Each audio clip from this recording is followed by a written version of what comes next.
বিসমিল্লাহির রহমানির রহিম। প্রিয় ভাই ও বোনেরা, আজ আমি একটি স্পষ্ট প্রশ্ন তুলতে চাই। ঋণখেলাপি যদি এই বাংলাদেশে রাজনীতি করে, তাহলে দেশটা কার হাতে যাবে?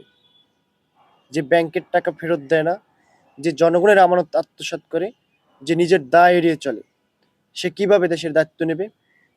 ঋণখেলাপি মানে শুধু টাকা না দেওয়া নয়, ঋণখেলাপি মানে বিশ্বাস ভাঙা, নৈতিকতা ধ্বংস করা আর আইনকে অবহেলা করা।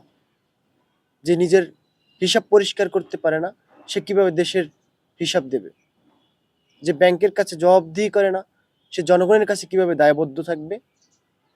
প্রিয় ভাই ও বোনেরা, এটা কোনো দলীয় প্রশ্ন না, এটা দেশ বাঁচানোর প্রশ্ন। ঋণখেলাপির হাতে রাজনীতি মানে দেশকে তুলে দেওয়া দুষ্কৃতকারীর হাতে।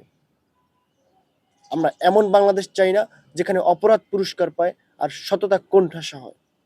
আমাদের একটাই দাবি, রাজনীতি হবে পরিচ্ছন্ন, নেতৃত্ব হবে জবাবদিহিমূলক, আর রাষ্ট্র চলবে ন্যায় আর বিবেকে, ঋণখেলাপির নয়। সৎ, স্বচ্ছ, দায়বদ্ধ মানুষই এদেশের নেতৃত্ব দেবে, এটাই আমাদের প্রত্যাশা। সবাই সচেতন থাকবেন, জাগ্রত থাকবেন, দেশের প্রশ্নে এগিয়ে আসবেন। সবাই ভালো থাকুন, সুস্থ থাকুন, ইমরান নির্ভীক কণ্ঠের সাথে থাকুন। সকলকে অসংখ্য ধন্যবাদ।